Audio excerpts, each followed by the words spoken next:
வாங்க சமைக்கலாம் மதுரை கிச்சனில். இன்றைக்கி என்ன ரெசிபின்னு பார்த்தீங்கன்னா, நம்ம வந்து அருமையான இந்த வெயில் அடிக்கிற வெயிலுக்கு ஒரு சூப்பரான கம்மங்கூழ் தான் ரெடி பண்ண போகிறோம். அந்த கம்மங்கூழுக்கு சைடிஷ் வந்து மாங்காய் ஊறுகாயும் நம்ம எப்படி ரெடி பண்ணலாம், ஒரு 5 நிமிஷத்தில் எப்படி ரெடி பண்ணலான்னு தான் பார்க்க போகிறோம்.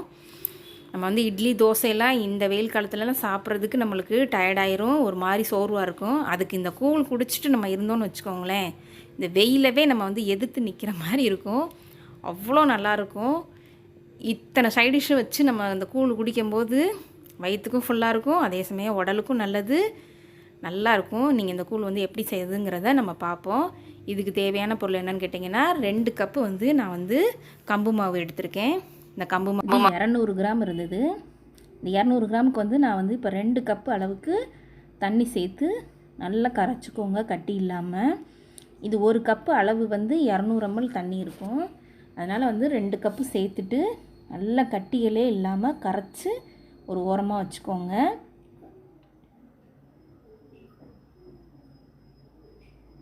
இப்படி நல்லா வந்து கட்டிகள் இல்லாமல் கரைச்சி எடுத்துக்கோங்க.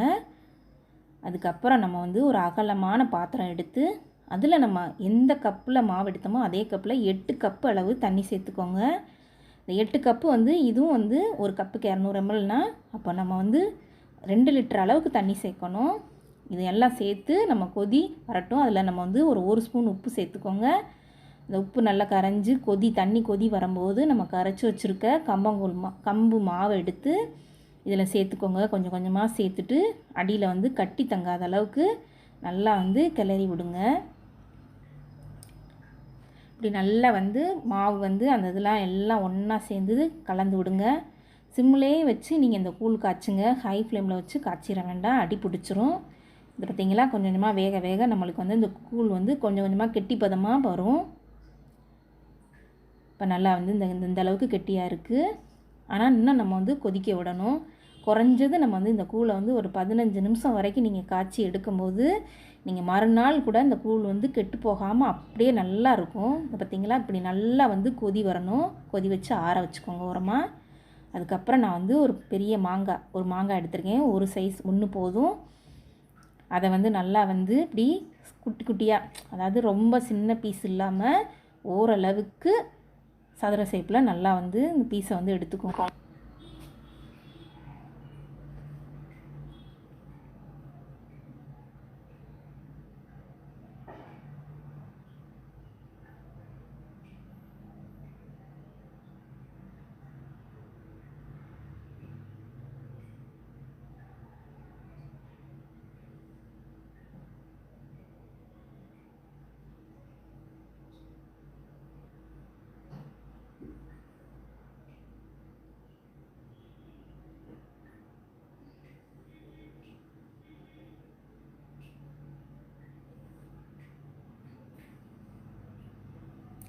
இந்த மாதிரி எல்லா மாங்காயையும் இப்படி நறுக்கி எடுத்து வச்சுக்கோங்க.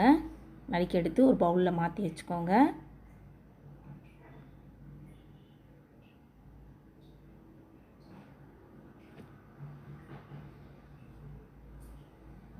அதுக்கப்புறம் ஒரு கடாயில் வந்து நான் ஒரு 1/2 ஸ்பூன் வந்து கடுகு சேர்த்துருக்கேன், 1/4 ஸ்பூன் வெந்தயம் சேர்த்துருக்கேன். இது ரெண்டும் வந்து சும்மா எண்ணெயை ஊற்றாமல் வெறும் வடைச்சட்டியில் வறுக்கிற மாதிரி வறுத்து எடுத்துக்கோங்க. பார்த்திங்களா, நல்லா பொரிஞ்சு வருது. இந்த மாதிரி பொரிஞ்சு வந்ததுக்கப்புறம் நம்ம வந்து இஞ்சி பூண்டெல்லாம் தட்டுவோம்ல, அந்த உரல் கல்லில் போட்டு நல்லா பவுட்ரு பண்ணிக்கோங்க. அதாவது பவுட்ருனால் நைஸான பவுட்ரு ஆக்க முடியாது, கொஞ்சம் கொரன்னு இருந்தாலும் ஓகே.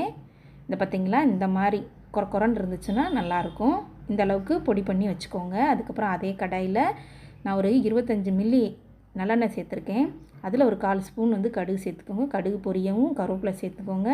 நம்ம நறுக்கி வச்சுருக்க மாங்காயை எடுத்து போட்டுக்கோங்க. அதோடய நான் 3/4 ஸ்பூன் வந்து மிளகாத்தூள் சேர்த்துருக்கேன். ஒரு 2 பிஞ்ச் அளவுக்கு பெருங்காயத்தூள் சேர்த்துக்கோங்க. ஒரு 1/2 ஸ்பூன் வந்து உப்பு சேர்த்துக்கோங்க. இது எல்லாம் ஒன்றா சேர்ந்து மிக்ஸ் ஆகி அந்த எண்ணெயிலே வதங்குற அளவுக்கு வதக்கி எடுத்துக்கோங்க. இது ரொம்ப நேரம் வதக்க வேண்டாம், 2 நிமிஷம் வதக்கினா கூட போதும். பார்த்திங்களா, இந்த அளவுக்கு வதங்கினதுக்கப்புறம் நம்ம வந்து மூடி போட்டு ஒரு 2 நிமிஷம் வச்சுக்கிடுவோம். இப்போ 2 நிமிஷம் ஆயிடுச்சு, போதும். ரொம்ப வந்து மாங்காய் வந்து மசிஞ்சிராமல் பச்சடி மாதிரி இல்லாமல் இந்த மாதிரி நல்லா வந்து ஒரு பீஸ் எடுத்து நம்ம வந்து கூழ் குடிக்கும்போது ஒரு பீஸ் மாங்காய் ஊறுகாய் ஒரு மடக்கு குடிக்கிற மாதிரி வச்சுக்கிடுவோம். பார்த்தீங்களா, இந்த மாங்காய் வந்து ரொம்ப மசியக்கூடாது, லைட்டாக அப்படியே கொஞ்சம் வெந்து வந்த மாதிரி இருக்கவும் நம்ம போதும் பக்குவோம். இதோடு நம்ம ஏற்கனவே நுணுக்கி வச்சுருக்க பொடியும் எடுத்து இதில் சேர்த்து நல்லா கிளறி விட்டு ஆற வச்சுருங்க. இந்த ஊறுகாய் வந்து நம்ம கூழுக்கு தான் கிடையாதுங்க, நம்ம தயிர் சாதம் சாம்பார் சாதத்துக்கெல்லாம் வச்சு சாப்பிட்றதுக்கு ரொம்ப நல்லா டேஸ்ட்டாக இருக்கும். செய்கிறதும் ஈஸி, 5 நிமிஷத்தில் ஒரு மாங்காய் ஊறுகாய் ரெடி பண்ணிடலாம் நம்ம. பார்த்தீங்களா எப்படி தொக்கு மாதிரியும் இல்லாமல் அந்த மாங்காய் அதுவும் சூப்பராக இருக்கும். இப்போ நம்ம வந்து இந்த கூழ் வந்து நல்லா கொதிக்க விட்டு இறக்கி வச்சுருந்தோம்ல, ஆறிடுச்சு. பார்த்திங்களா எவ்வளோ கெட்டியாக இருக்குன்னு. இதை நம்ம வந்து ஒரு பருப்பு மத்தை வச்சு நல்லா வந்து கட்டிகளே இல்லாமல் நம்ம வந்து அதை வந்து மிக்ஸ் பண்ணி எடுத்துக்கிடுவோம். அதுக்கப்புறம் வந்து நான் வந்து தயிர் வந்து ஒரு 180 ml, அதாவது ஒரு 4 குழிக்கரண்டி போல் எடுத்திருக்கேன். அதையும் நல்லா வந்து தயிரை வந்து கடைஞ்சிட்டு அதில் 1/4 ஸ்பூன் உப்பு சேர்த்து கடைஞ்சி விட்டுட்டு, அதாவது தயிர் வந்து நல்லா மோர் மாதிரியும் இல்லாமல் திக்கான மோராக இருந்தால் எப்படி இருக்கும் அந்த மாதிரி கடைஞ்சி எடுத்துக்கோங்க. இதை வந்து நம்ம வந்து காய்ச்சி வச்சுருக்க கூழில் சேர்த்துட்டு எல்லாம் நல்லா ஒன்றா மிக்ஸ் ஆகி வர்ற அளவுக்கு கலந்து விட்டுக்கோங்க. நம்ம ஏற்கனவே கூழில் வந்து 1 ஸ்பூனு உப்பு போட்டிருக்கோம். அதுக்கப்புறம் இப்போ தயிரில் 1/4 ஸ்பூன் சேர்த்துருக்கோம். இந்த உப்பு கரெக்டாக இருக்கும். நீங்கள் தண்ணி மட்டும் உங்கள் தேவைக்கு ஏற்ற மாதிரி ஊற்றிக்கோங்க. இந்த மாதிரி கூழ் குடிக்கிற அளவுக்கு பக்குவத்துக்கு இருந்தால் போதும். நீங்கள் தண்ணியாக வேணும்னு நினச்சிங்கன்னா இன்னும் கொஞ்சம் தண்ணி சேர்த்துக்கோங்க. இதுக்கு நான் சைடிஷாக வந்து பச்சை மிளகா, வெங்காயம், மோர் மிளகா, சீனரிக்க வத்தல், அப்புறம் நம்ம செஞ்சுருக்க ஊறுகாய், இது எல்லாமே சைடிஷ் வச்சு ஒரு சட்டி கூழ் குடித்தாலும் சரிதாங்க. இன்னும் கொஞ்சம் கூழ் குடிக்கணுன்ற மாதிரி தான் இருக்கும். அவ்வளோ அருமையாக டேஸ்ட்டாக நல்லாயிருக்கும். இதுக்கு மேலே இந்த கூழுக்கு மேலே கொஞ்சமாக பச்சை மிளகா, சின்ன வெங்காயம், கருவேப்பிலை இதெல்லாம் பொடியாக நறுக்கி போட்டுக்கோங்க. அந்த கூழோடையே அந்த சின்ன வெங்காயத்தோடையும் சேர்த்து சாப்பிட்றதுக்கு இந்த கூழ் வந்து ரொம்ப டேஸ்ட்டாக இருக்கும், அருமையாக இருக்கும். இதை இந்த மாதிரி கிளாஸ் டம்ளரில், அதாவது நம்ம என்ன சொல்கிறது, மண் சட்டியிலேயே வந்து இப்போ டம்ளருக்கு கிண்ணம்லாம் கிடைக்கிது, அதில் கூட சேவ் பண்ணி எல்லாத்துக்கும் கொடுங்க. இது எப்படி இருக்குன்றதை செஞ்சு பார்த்துட்டு எனக்கு கமெண்ட் பண்ணுங்கள். நம்ம சேனலை லைக் பண்ணுங்கள், ஷேர் பண்ணுங்கள், மறக்காமல் சப்ஸ்கிரைபர் பண்ணிக்கோங்க. மீண்டும் ஒரு அருமையான ரெசிபியில் சந்திக்கிறேன்.